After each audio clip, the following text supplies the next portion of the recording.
And it says on average, it takes people 15 years to become an overnight success.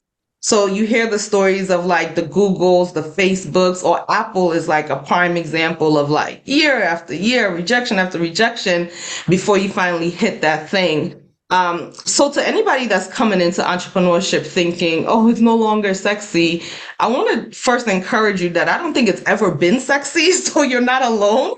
It's just that social media has a way of making people paint these pictures of only the bright side of it, right? So if you get beyond that, I think you'll find that you're not alone and you're normal in the challenges that you're encountering. That's the first thing I would say.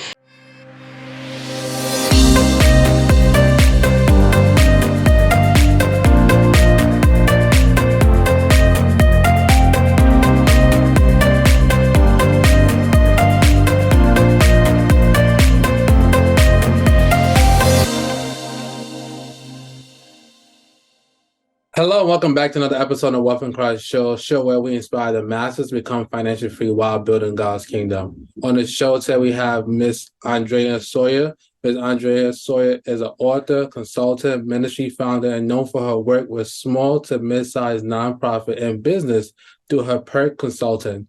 And she's also the founder of MCWEN, a faith-based network empowering women of color around the world. So thank you for being here, Ms. Andrena Sawyer. Thank you so much, Dami. Thank you for having me. How are you doing today? Not bad. It's gotten better. It's Tuesday in. So it started off a little hectic this morning, but it's almost 5, so I'm better. Conversation, I want to talk about, your beginning, your journey going back to the Sierra Leone, and how did that experience you surviving a civil war, and your view on money and financial security, how did that experience, that time in your life, change your perspective? Sure. So I was 9 when my family came to the United States because of the war in Sierra Leone. So to be honest, there's not really much that I remember about the war itself, other than when it came into where we were, which is Freetown.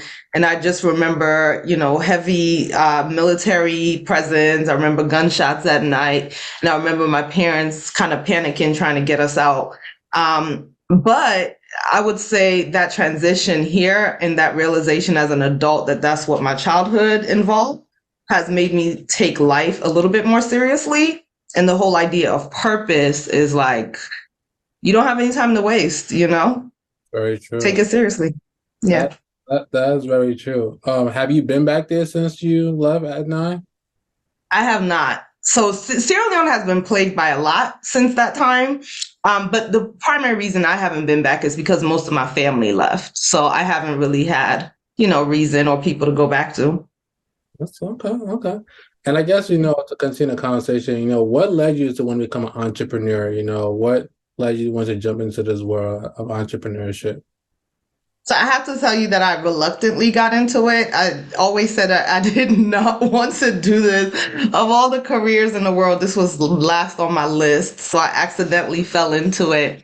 But what's kept me here is just this idea that I feel like God is pleased and I'm where he wants me to be. So I feel like I'm walking in my purpose. There's unlimited potential and possibility. And as long as I've been obedient, when I'm obedient, because sometimes I'm not, I feel like I've seen his grace and his favor. And that's what's kept me going. It's like just knowing he could take just one simple idea and do so much with it. That's what keeps me going as an entrepreneur. That's good. And I find it interesting to say it's not something that you just willingly walk into. Why is that? What would you have been doing if it wasn't for entrepreneurship? Okay, so 2 questions, right? So the first is, why is that? One is because my dad was an entrepreneur, still is an entrepreneur. I think once you become one, it never leaves you. So he's owned a couple of businesses, and I just saw how risky it was. There was one business in particular that he had, and when it didn't work out, it cost our family a lot, financially, resource-wise. And so I always said, I don't ever want to do that. I don't ever want to be in that type of a position.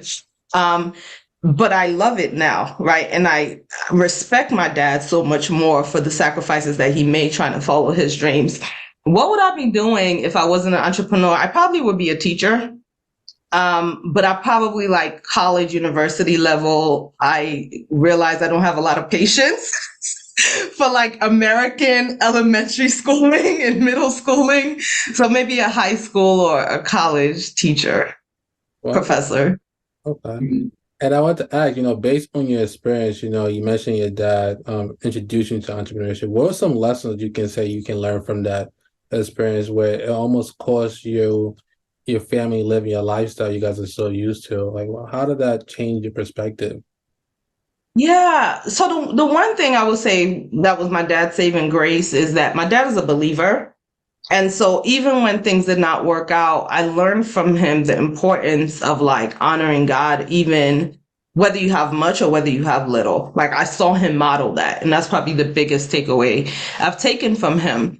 But another thing, and this was kind of a small detail. So my dad owned this dollar store in New Brunswick, New Jersey, right? He owned, this dollar store. And he not only employed me and one of my sisters for the summer, but he employed our friends from the church. And so another lesson that I took from him was the importance of like using your business to pour back into people. Um, and at the time, I didn't connect the dots. And as an adult now, I did because he really could have hired anybody. Didn't have to hire my friends for little part-time jobs, but that's what he did. And so I really, those are probably the two biggest things is one, putting God first in your business. I remember when he broke ground on the dollar store, our pastor at the time came to pray over the dollar store. And it was like such a symbolic gesture, but symbolic of his faith in God. So now I try to do that in my business, both honor God and then find ways to like give back to the people that are around me. That's very good. And it's interesting because in this current economy, there's a lot of risk out there in terms of inflation, debt ceiling. Like I guess entrepreneurship is not sexy as it used to be compared to like 2 years ago, 2020. And I wanted to ask, like just going through as a child, through your childhood, seeing the challenges your dad facing through the ups and downs. What would you say to someone right now who may be facing something like that, where Mm. entrepreneurship is not it's not as bright as it used to be. It's not like a bright light at the end of the tunnel for them right now. What would you say Yeah. to them going? So first of all, I think it's a myth, right? That it's no longer sexy. Because I don't know if it ever was. Like I think about like people who were building businesses like 30, 50 years ago. Like, you know what I mean? Like I remember I was writing this book. It's called The Misadventures of a New Entrepreneur. And I was doing this research and it says on average, it takes people 15 years to become an overnight success. So you hear the stories of like the Googles, the Facebooks, or Apple is like a prime example of like year after year, rejection after rejection before you finally hit that thing. So to anybody that's coming into entrepreneurship thinking, oh, it's no longer sexy, I want to first encourage you that I don't think it's ever been sexy, so you're not alone. It's just that social media has a way of making people paint these pictures of only the bright side of it, right? So if you get beyond that, I think you'll find that you're not alone and you're normal in the challenges that you're encountering. That's the first thing I would say. And then the second thing I would say is like part of like good business building calls for resilience. So there's so many things that are outside of your control, like how the market responds, the economy, right? The resources that are afforded to you. But these things in most cases are seasonal and they're temporal. So if you can like withstand and continue to work at it, live a sacrificial life for some time, I think you'll find that many times on the other side is what you're looking for, but it takes a lot of resilience. Lastly, I'll say this, Demi. I once heard a sermon by T.D. Jakes, just happened to listen to something on YouTube where he said something that I now respect. He said, anybody that's an overnight success, don't trust them. And I was like, I kind of agree. Because if you haven't been through anything in building your business, what possible value like can I trust in terms of your foundation? So, for the person that's like, oh, I'm struggling, you're normal. You're normal. Nah, it's funny that you said that overnight success takes about 15 years. And I definitely want to get into your book.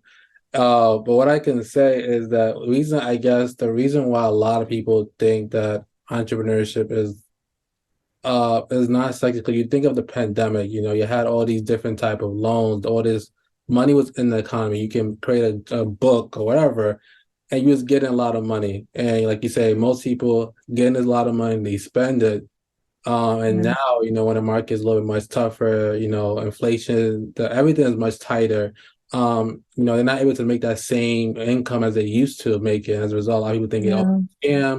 scam, this is not what God has called me to be. So I do appreciate you saying that. And I do kind of agree because oftentimes, you see people, they get into some stock or they do some type of trade and they somehow happen to win big. And oftentimes what people want to do is just want to just get into it with the least amount and win big, but that's not always the case. And I want to ask, what made you, being the case, write that book that you mentioned of the misadventure of a new entrepreneur, the 5 things they won't teach you in business school. Yeah, so what made me write that book was the reality of entrepreneurship.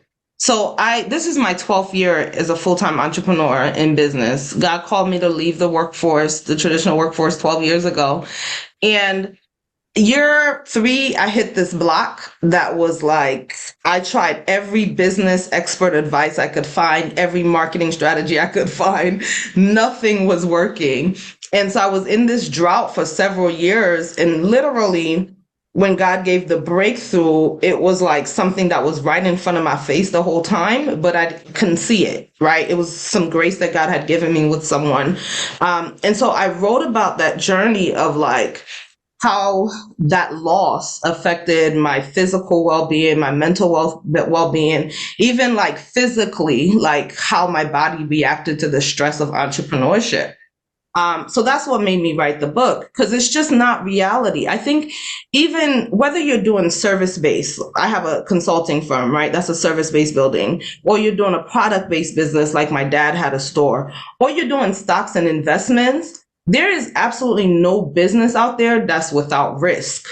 And what's associated with risk is like the personal attachment, right? Like the emotion that comes with loss, like the reaction from the people around you when you do lose. And so it's, but knowing that the loss is not permanent. I know some people, they're like full-time day traders, right? And they'll tell you in a heartbeat, it's like when you win big, right? It's like an element of gambling, but it takes a lot sometimes to get there. And so you lose a bunch of times before you get there. And even in real estate, for example, no matter what it is, it's not without risk. So I wrote that book to say to people, don't think that influence or lifestyle is all there is to entrepreneurship. Like it's so much more, especially if you're building something long-term and sustainable. That's very true. And you mentioned what seems to be a repeating theme is your faith in God. I want to ask, how has your faith in God, from stepping out of the corporate world to now being a 12-year to writing the book, how has your faith in God helped you in this entrepreneurship journey?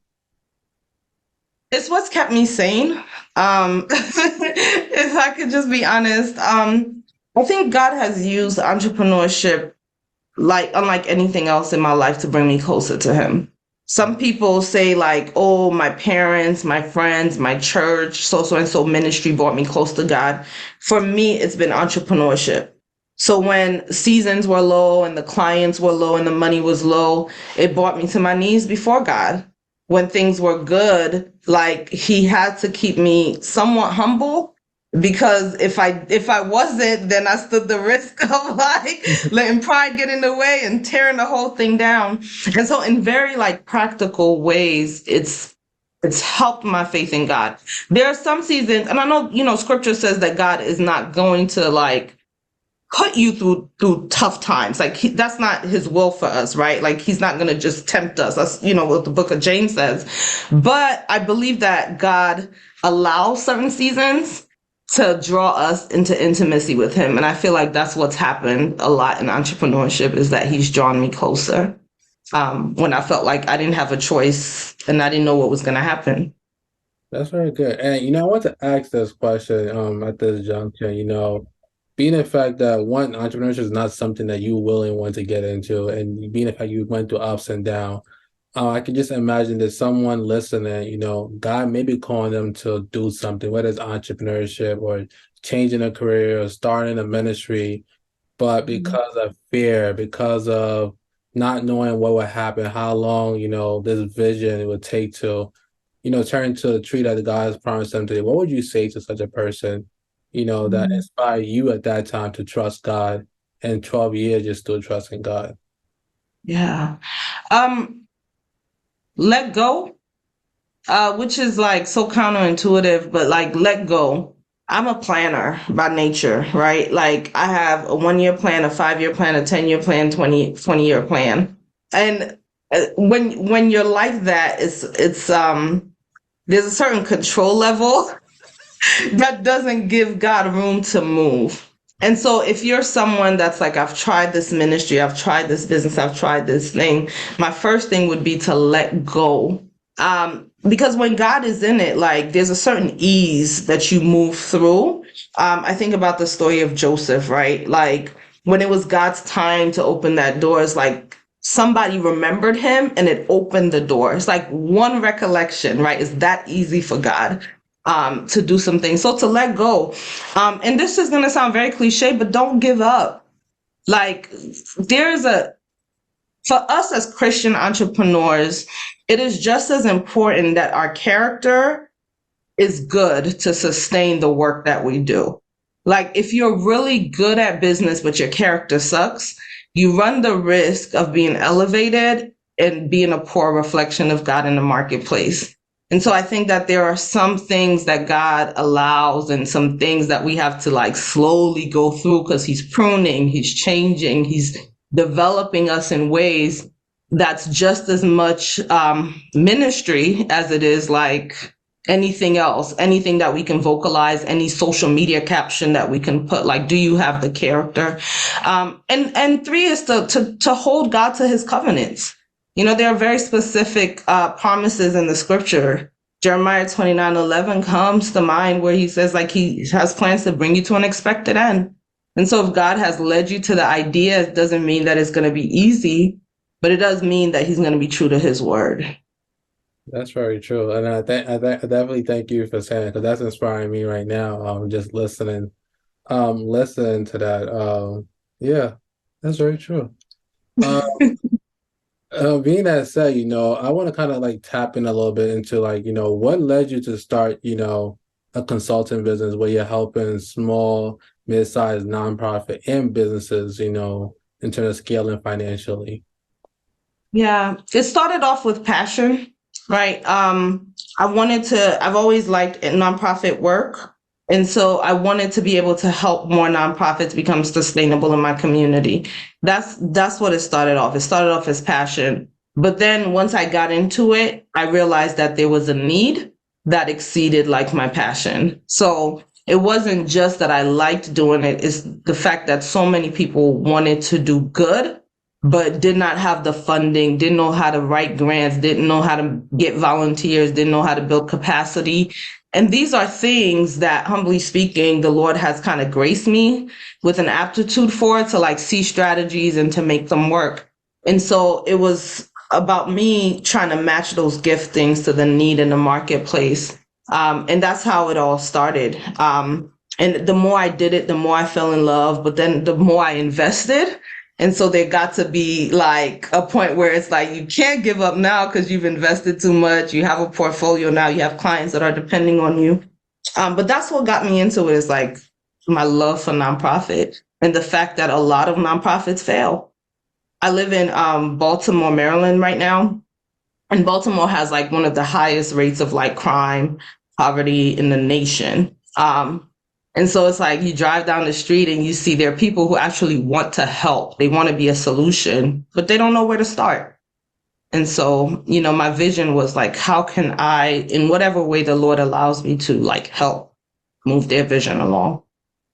Great. And I guess the question I'll ask, how can someone, who has the passion, who has the desire to want to help start a nonprofit organization today? Yeah, few ways. First, you have to know what the idea is. You have to like hone in on a solution. Some people stop at, I just want to help. I just want to help is not clear. And so when you go to apply for a grant, when you go to apply for the registration with the state and the IRS, they're just as confused as anybody else because they don't know what it is that you're trying to do. So for the person who's thinking of starting a nonprofit, I would say clarify the vision, clarify the idea first. Like, what specifically will your programs be? Will your offerings be? How will you do it? How much will it take for you to pull it off? And then once you know that, start building. So register the business, get your tax exemption with the IRS, with your state, do your articles of incorporation, and then almost immediately start looking for money. There's so much money that's out there for nonprofit organizations. It takes time to get it though. So just because you register today doesn't mean that you're going to get like a 5-figure grant tomorrow.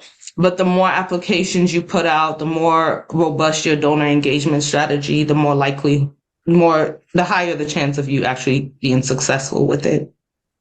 That's wonderful. And you mentioned a lot of what you call nonprofit usually don't become successful. And I want to ask, what is the biggest challenges that nonprofits face today? What is that Yeah. thing that stops them? Two things is high turnover, like with staff, volunteers. Nonprofit work can be it's a very ungrateful space sometimes. You do a lot of work for very little appreciation sometimes, and it can be very stressful. And so there's high turnover. And then money, cash flow.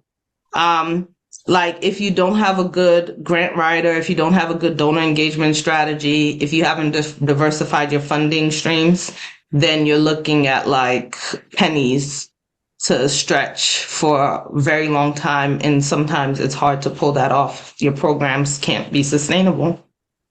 That is very true. And you kind of remind me of a statistic, but before I mention that statistic, I don't know if it's true, but I'm gonna ask you, what are some ways that, when someone starts a nonprofit, they can start, I guess, raising funds? Is it more on them just using their own saving account until they get approved for grants? Because you say that process could be long. Or like, what would you suggest are some practical ways people can fund this idea while they're waiting for grants, while they're waiting for investors to support them? Yeah. So one of the beautiful things about the nonprofit space is that you can retroactively get exemption status, meaning that if you and I say we're starting a nonprofit now and we just go start the work, right? And we solicit, let's say, donations from people, even though we don't have tax exemption, let's say we file for it in 90 days, we can state that our activity started today. So that means that anybody that gave money to us today could technically, if we're approved, be able to retroactively claim, the donation as a tax benefit. So one of the ways that I recommend that people start off is like crowdfunding campaigns, right? So you're very transparent and honest, obviously, with your donor base. And you say, look, we don't have exemption yet, but we are planning to file for it and we need this initial capital. So that's one way that people do it. They fundraise, they do crowdfunding for it with the clause that, hey, we don't have exemption, but we are planning to file for it. A lot more times, though, what I find are people who are coming out of pocket for the initial capital.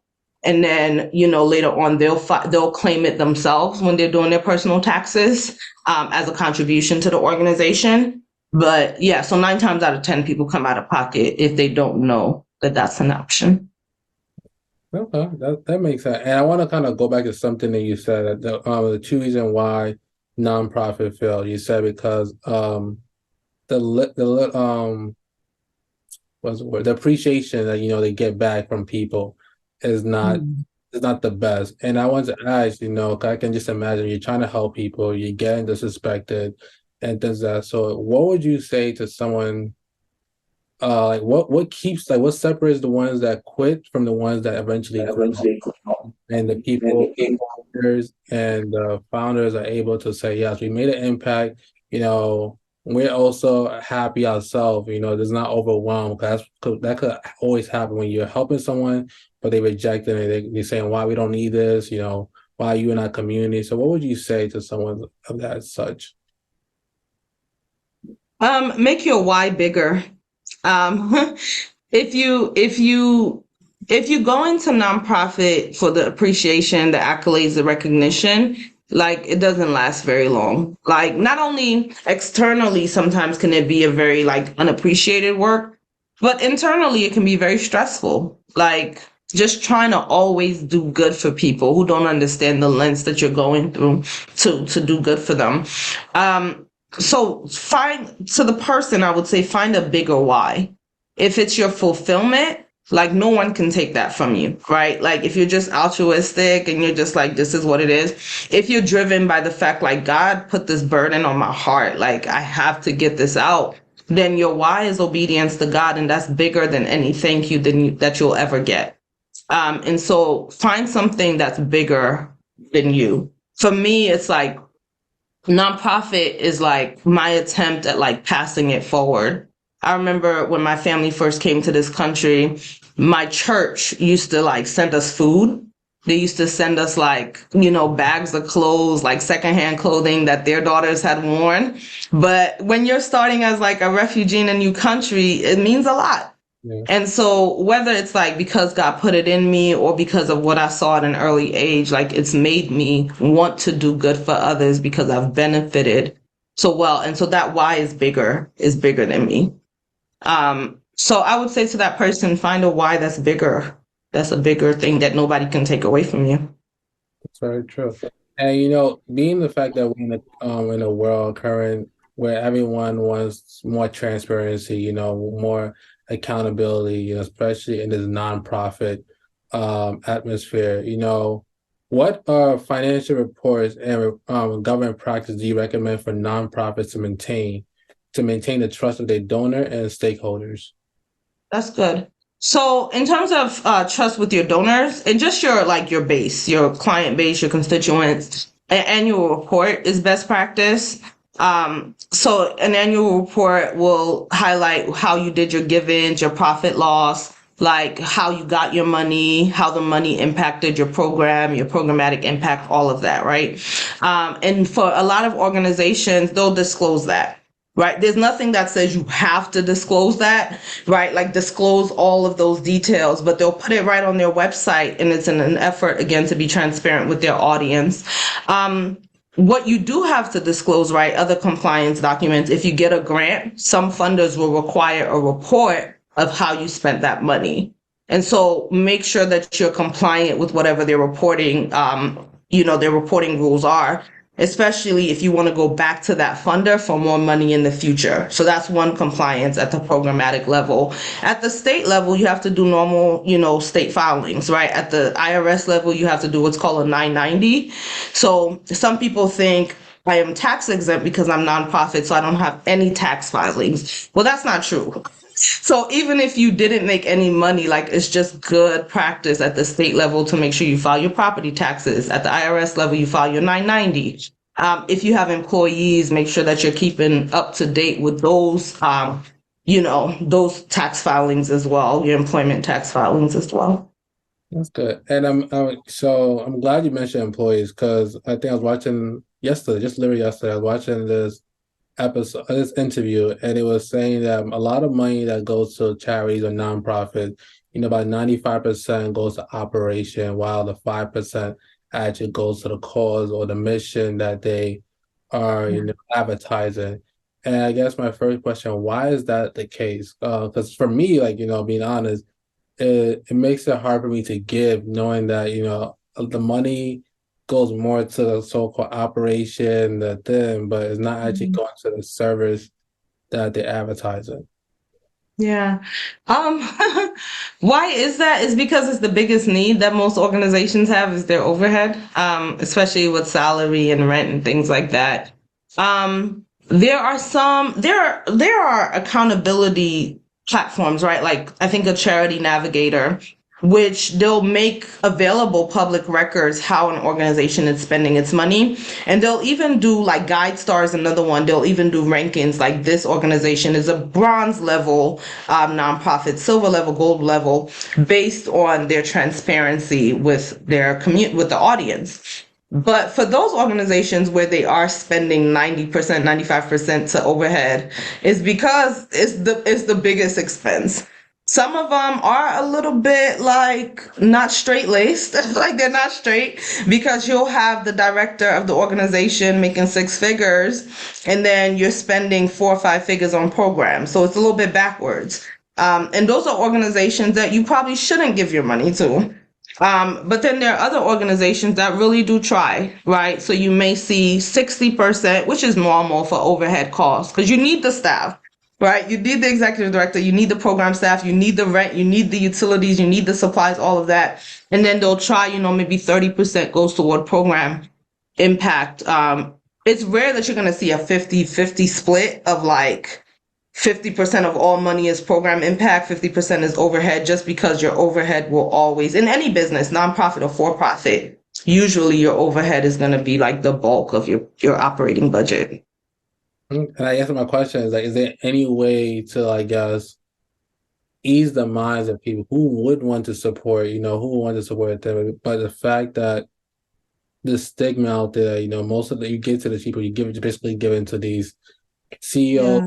directors, and it's not necessarily going to these different people. You see commercials, whether it's about dolls, children in Africa, and he's like, is this money actually going to them, or is it just to finesse people's life? And actually, it's funny. I think it was 2 years ago. I had this guy from high school.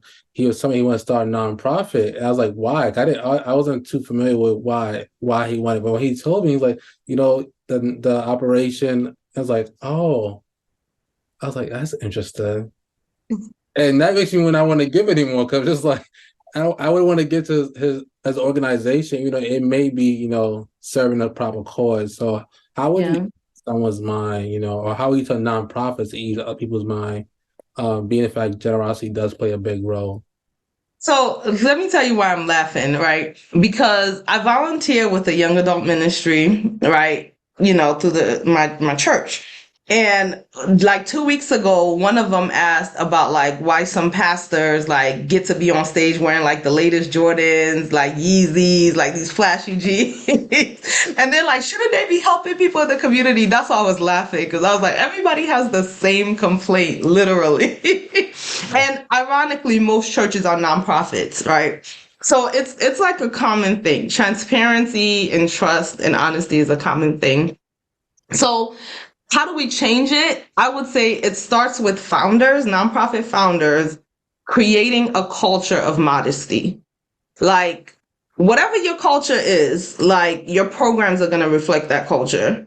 So if you're spending way above your means on like things like signs and like salary and all this other stuff, naturally less money is going to trickle down to your programs. So as a founder, you have to create a culture of modesty where we prioritize like program impact as one of the biggest things. The other way to change it is to hold people accountable, right? So if a nonprofit is like, if you're a donor, you're essentially an investor, right? Like that's not the language that you use in the nonprofit space. But if you're a donor, you're an investor. If you're a grant funder, you're an investor in that organization. And so it's not outside of your scope of responsibility to hold people responsible to say, look, like we want an annual report, right? To call a board member and to say, like, this money does not seem to reflect, like the program impact doesn't seem to reflect the money that I've been given and others say that they've been given. But it starts with founders. It starts with founders, especially at the local level, creating a culture of transparency and creating a culture of modesty. Do an annual report. It doesn't have to be formal. It doesn't have to be 30 pages long, but let people see. And for us as donors, don't give to an organization that's not trustworthy. There are many, many organizations that do very similar work. And so if 10 organizations say they're helping youth in the inner city, but 3 of them are not really helping, don't give your money to them. Like, find one of the others, one of the 7 that it's evident, right? Like that they're doing it and support them and rally others to support them as well. That's great. And it's interesting that you brought up churches. That, me being in this financial space, you hear a lot about how church are not that transparent when it comes to finance. Statistic, only 3% of people actually tithe, which Mm. majority of most of the church expense. And recently, I think is the Mormon Church. They had a discovery where they were using some of the money for investments. They had a big pile of money that they're using for investments. So it's like specifically for Christians, how would you say, like, in terms of you being a Christian, how would you say it's importance of being generous despite, Yeah. the stigma that out, at churches are just financing pastors' life. They don't really care about the ministry. It's just everything Mhm. for the business. What would you say to such a person to encourage them to still give and still support the ministry? Yeah. So I would say this. One is that we have a responsibility to be critical thinkers, right? When the Bible says to give joyfully, I believe that God literally means that. So we never give out of compulsion. So when you're giving, the first thing is to know who you're giving to, which is directly to God. And you're trusting God that if they're doing something on the back end that's not good, we give as we pray for revelation, like God reveal it. If they're misusing this money, if they're financially abusive, reveal it. But I'm giving it to you, honoring promises that you've said, and just out of a heart of gratitude, like for what you've given me. This is only a portion. Um, but then two is like churches are not above accountability. They're not above accountability. And so if there's a misuse of funds, if they're being financially abusive, again, as an investor or donor or tither, like you have a responsibility, truth and love, right? Or love and truth to like say, I don't understand what this spending is. Now, there's a very thin line because I think some people go to the other extreme where like cynicism is what leads them. Like they're just contentious for no reason. And they're forgetting like there's a very practical reason that we give generously to church, which is the fact that the pastors many times are paid from our salary.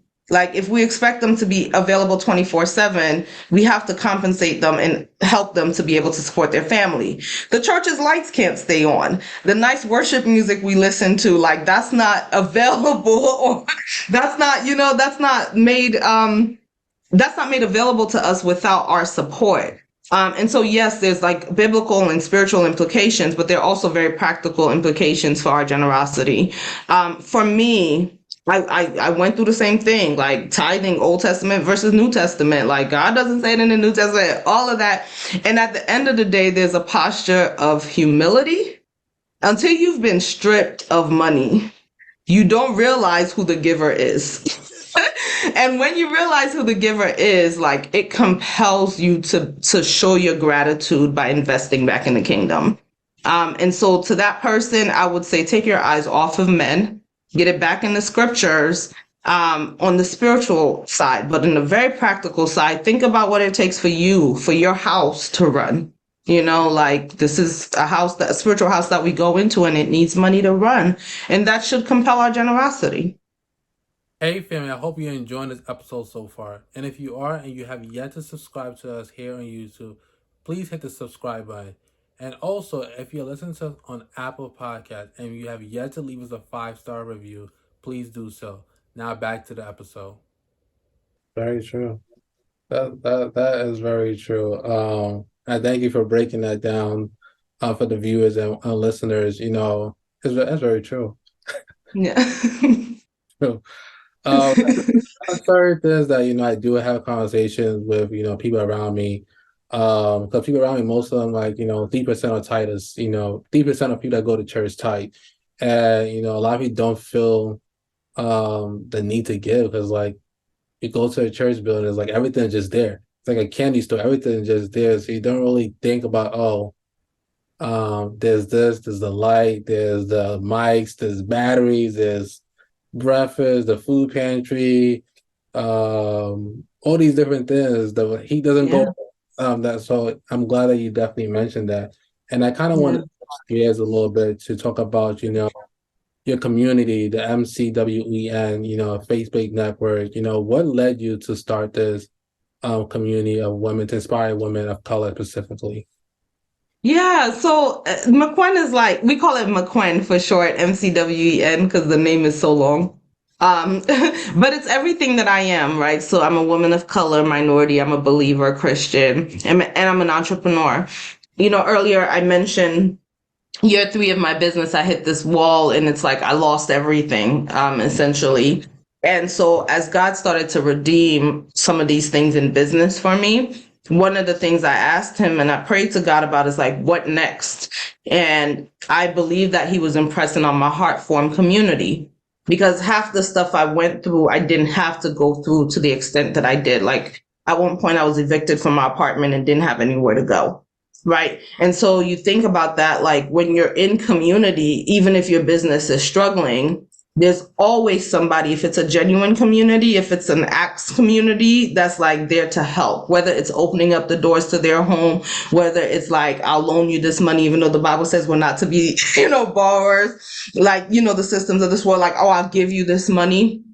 Like there's always somebody, and that's the value of community. If you're in business and you're like, this social media seems to be the key, right, to getting more clients, but I don't know social media. If you're in community, someone in there might be able to help you. And so MCWEN was birthed from this realization that a lot of us do business alone and we don't have to. And so I started it as something that was supposed to be just local for my friends and I, once a month, just talk about the stresses of it. Hey, where are you getting money from? Are you finding any grants? Let's share our resources, better together kind of thing. And I put it on social media. And before I knew it, like people from all over the country were like interested in this. And so like someone even as far out as Hawaii was like, hey, can I start a chapter? And so, before the pandemic, we were in 13 cities, and that's how it picked up. Wow. I want to quickly go back to the nonprofit thing just real quick, because you just spoke about grants. And what are some ways that people, or what are some resources out there that for people to look for grants, to get grants for their nonprofit organization? Yeah, there are like a bunch of listservs that are available. So grants.gov is probably the biggest US database, and it's federal grant funding. But then there are also like places like the Foundation Center, like Philanthropy Guideline, that has like grants, different grants available. But even if you just do a Google search for like your specific industry, right? Like let's say you do youth literacy in New Jersey, like youth literacy grants that are available. You'll find private funders that are listed. A lot of major corporations have either subsidiaries or affiliates that are grant making organizations.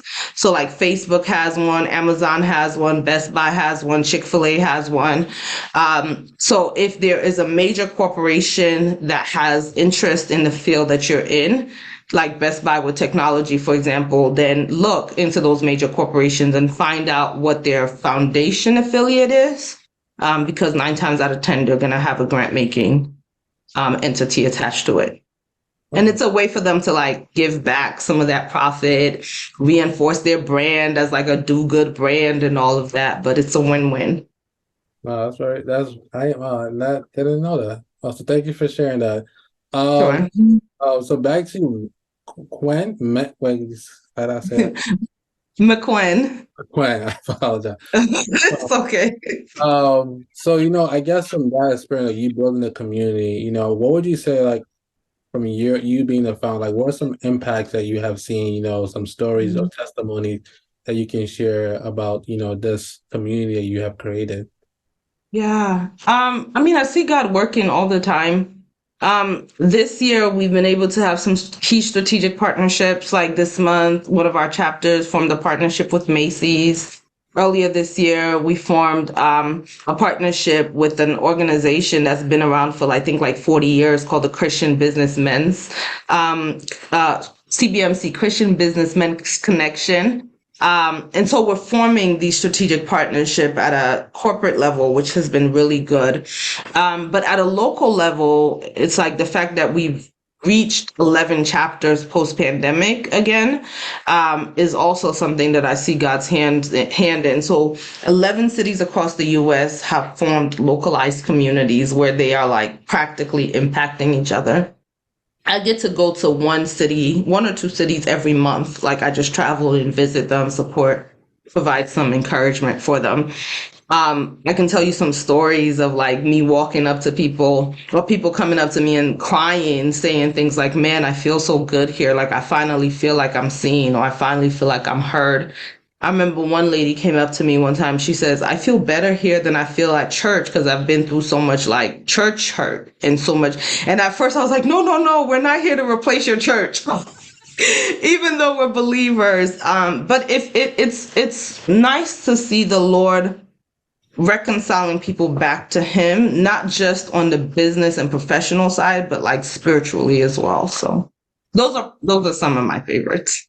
Well, that's really good. And I guess, the church hurt kind of it just stood out to me from what you just said, because oftentimes when you create in these different communities, I find that a lot of people start to replace church with these communities.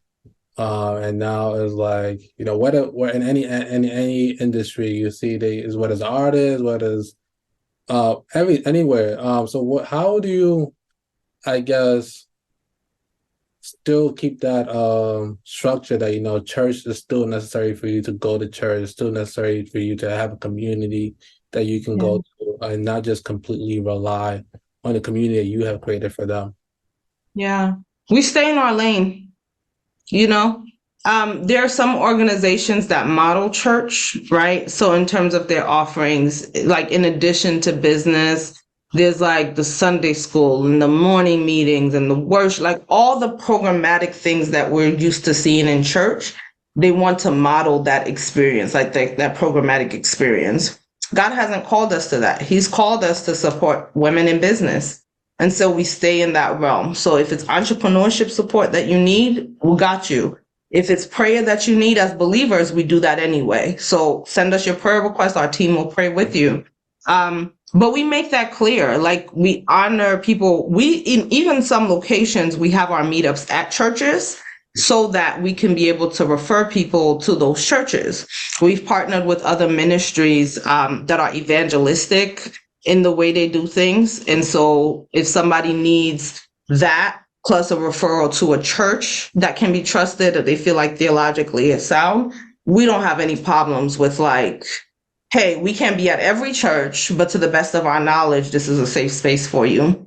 But we stay in our lane. We don't try to mimic church programmatically in our offerings, none of that, because it's just not our calling. We don't even have anybody within our organization administratively that's like, has a chaplain type of role, like, you know what I mean? Like, because that's just not what God has called us to.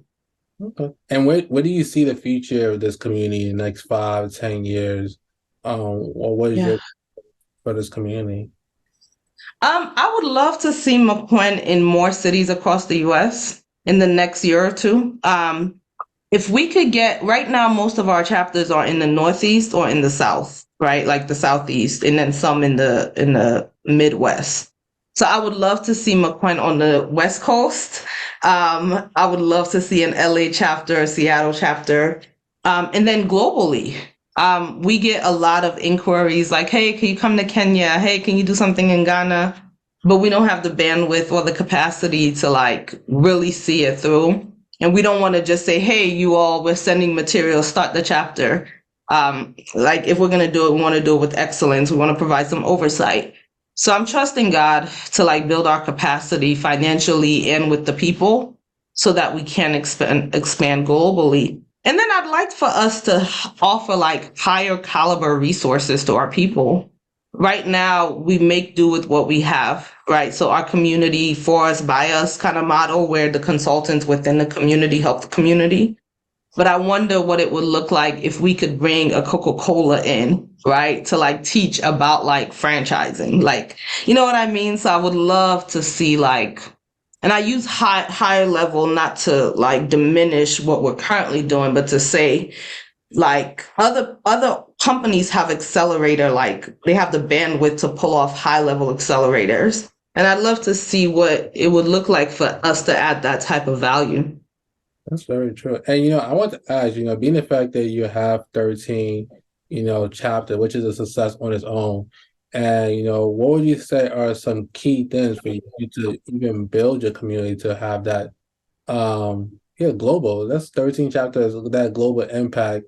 Because not so many people can get that many people to even believe in their missions and believe in their goals. So what are some key things that you apply to build this community?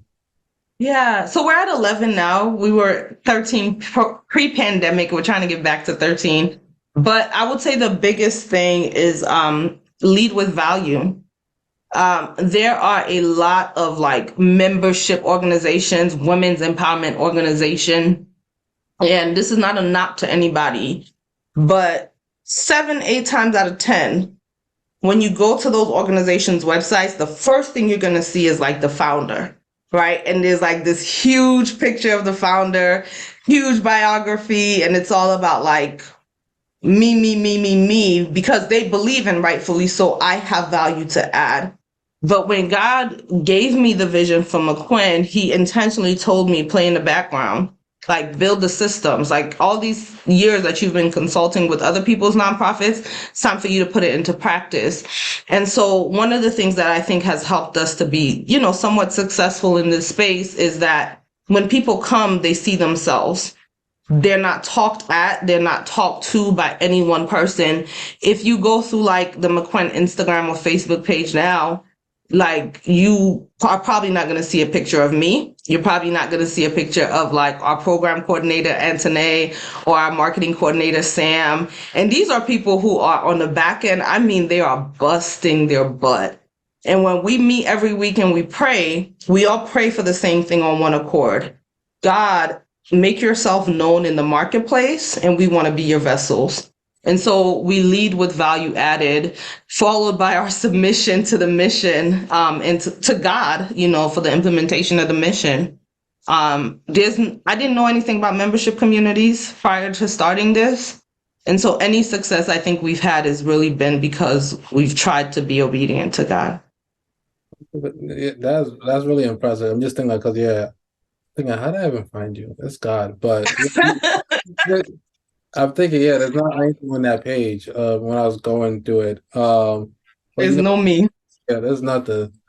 There's literally nothing. And 2 weeks ago, I cut my hair, right? So it's like literally people who do go to the About Us page, they're not going to recognize me at all.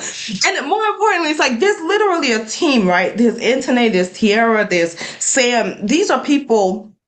When I tell you, our marketing coordinator, Sam, he resides in Kenya. So there's like a 6-hour difference. So sometimes we're collaborating, right, on G Suite at 2 p.m. our time, it's 8 p.m. his time. And it's spilling over into like 3, 4, which is like 10 p.m. his time. And he's busting his butt. And it's not because like he could do whatever, but there's like a bigger vision. And it's like, God, I just want to be used.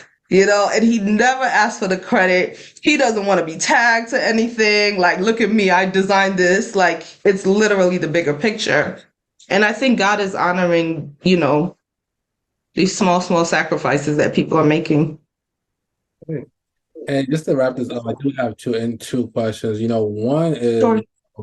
how do you find people who are willing to lead with you to build such a community? Because oftentimes, you as a founder can have this vision, but as we know, you want to go faster, you need a group of people, So how do you make sure like the people that you bring on board, are aligned with your thing, and when you guys do have conflicts, like how does that even like resolve? Yeah. I'll be honest with you, that's the hardest part of this for me. With P.E.R.K consulting, the hardest part was cash flow, right? And like the finances. With MCWEN, the hardest part has been like people management. The times where it's worked, it's the grace of God, right? It's the grace of God, and it's an intentional prayer. God send us the right people. But on the practical side, right, outside of prayer, it's developing a culture that's people over profit, right? So because we're like volunteer ran, right? Outside of our administrative team, all of our local coordinators who run the chapters, they're volunteers. And you have to treat people with you have to treat them with respect. You have to treat them with dignity, but you also have to treat them in the respect of what you expect to get from them, right? So you can't treat your volunteers like they're employees. You can't be demanding. You have to constantly reinforce big picture. Most people are coming to spaces like this, a nonprofit space, because they believe in the vision. And so if you leave the vision behind, even one time, right, it causes them to lose focus. So as a leader, you constantly have to remind them, this is the impact that we're making. This is what your specific work is doing. Make sure that morale is high. Now, there have been seasons where we've done all the things right, right? And God has still pruned. We're coming out of a season now where we had maybe like 6 people leave in a very relatively short amount of time. And these are all people who stayed with us for over a year, right? And it's like 6 people leave and you start to question, like, God, what's happening? But I remember distinctly in prayer, God revealing to me, like, it's a pruning season. Some people have outgrown it. Some people you've outgrown as an organization. Some people, their time is up and they have to go to other spaces, and you respect it, but you make sure that the culture is still healthy. You do things like interview people before you take them on to make sure that they're the right fit. Like, you never take on a desperate posture where anybody can come. We just need the help. We just need the help. Because that's how you introduce people who mess up the whole morale and mess up the whole flow of things. And then when people leave, you institute certain policies like an exit interview, right? Because if 6 people left and all, 4 out of the 6 are saying, look, your systems are too sophisticated, that needs to be addressed, or you've changed as a leader, right? Now you're a little bit more disrespectful. You have to respond to that. So you build the systems and you pray a lot, but you build culture. You work on culture. Not enough organizations, even churches, talk about the importance of culture. Many people, and I know I'm going long, but many people will stay with an organization even if they're not getting paid or they're underpaid, if they feel valued and respected and they feel like they're getting something out of it. And all of those things comes together with culture. No, that's you're 100% right on that. And I feel like even churches, they are missing a lot about, providing that culture, making sure people are valuable. Which kind of leads me to my next question, because you are dealing with people, your goal is to empower women of color, entrepreneurs, but oftentimes, I guess it's easy for the vision, like you would say, to get lost, because you're getting a lot of people, you're having 300,000, you're having all these different interviews. And oftentimes, I've been a part of communities where it's like, dang, this is not what I thought it was going to be. Like, the value is no longer there anymore, and people leave, and it's like, how do you make sure that value, people continue to see that value, and no matter as a company continues to grow, that value is still in there for them to gain. Yeah. You meet people where they are, right? And you work within your capacity. So for me, there are 11 chapters. There's absolutely no way, and I still do consulting, right, with some clients.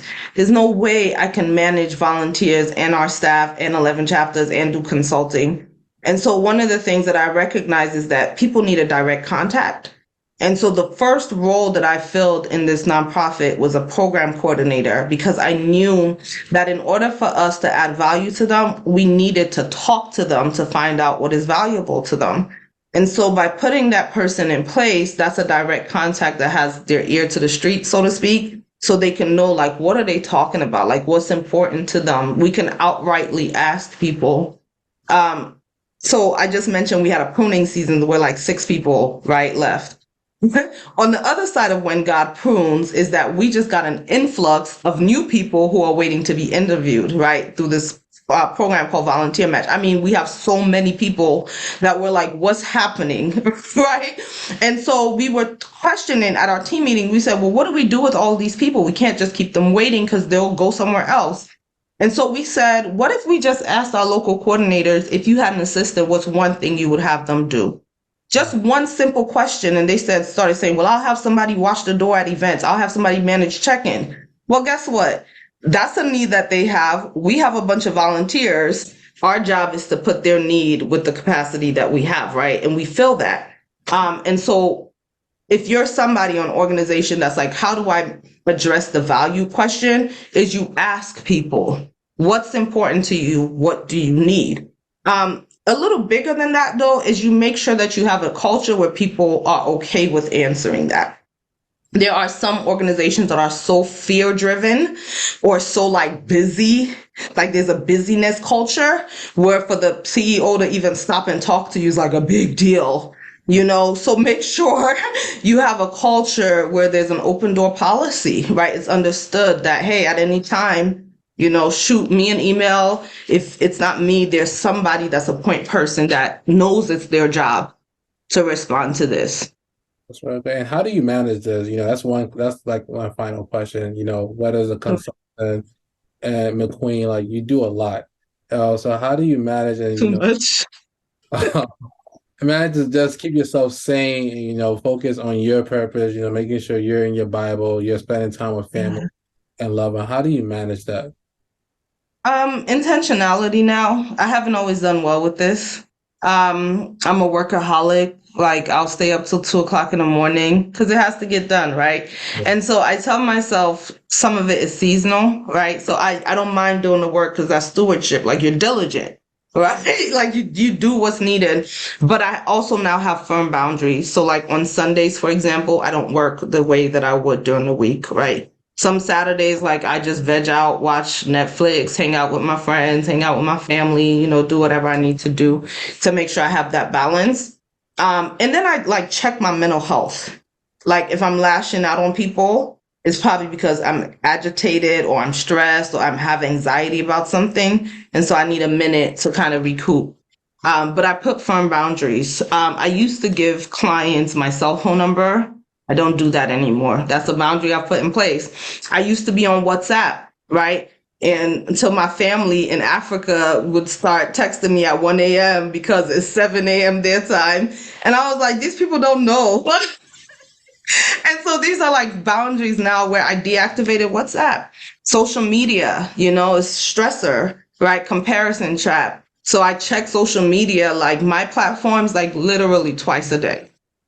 So these are boundaries that I've put in place now, just for my sense of good mental health. That's really good. And I definitely appreciate, you taking time out your day, I definitely see this could be a part two. But Sure. I want to give you the opportunity to talk about, how can people get involved, whether it's the consultant or if they are women to get into part of McQueen, how can they get involved in those different avenues? Yeah. So I think you're in New York, right? Yes. Okay, so we don't have a chapter in New York yet, but there is one coming. So if most of your audience is there, our closest chapter is in Philadelphia, but we have virtual meetups as well, once a month. Once a quarter. We also have our annual conference. It's like almost 300 entrepreneurs that come out. So if you want to come to Baltimore, Maryland for a weekend, you're more than welcome to. But if you're not sure about McQueen yet and you just want to kind of test it out, follow us on social media. It's a simple way for you to kind of plug in. Our handle is MCWE_network. And then me personally is my first name _ last name. You can connect with me on social. And on the P.E.R.K front, if you're thinking of starting a business or a nonprofit, we offer a free 30-minute consultation. And so you can book that at any time at perkconsulting.net. Thank you, man. That's really great. And for someone who may have heard this whole interview, went through this, heard your story, you see how God is using you. What would your word of wisdom be just to close us out in this interview? Yeah, submission. Submission. If you're a believer, it really starts with submission and obedience. Like rarely in my journey, and maybe you can attest, Nami, it's like, has God revealed like the entire staircase or the entire plan? It's usually like a little bit at a time. And so as you're obedient in like where you are now, he'll reveal the next thing. So if I had any words of wisdom, quote unquote, it would be to like fully submit and obey. And if you're not someone who leads with faith, I would say in general, trust the process, right? Like rest in it, trust the process. Yeah, 100%. Right. And as you said that, in some submission, I was thinking of Joseph, as you mentioned earlier. He did have the dream that, his brothers would bow down to him and the moon and stars would bow down to him, but he did not know the process or the journey he would have to go through, whether it was slavery, whether it was getting accused of sleeping with Potiphar, and all these different things. And I feel like as individuals, we just got to stay prepared. We got to continue to trust God, continue to develop ourselves, and I definitely want to say thank you very much, Ms. Andrea, for your time.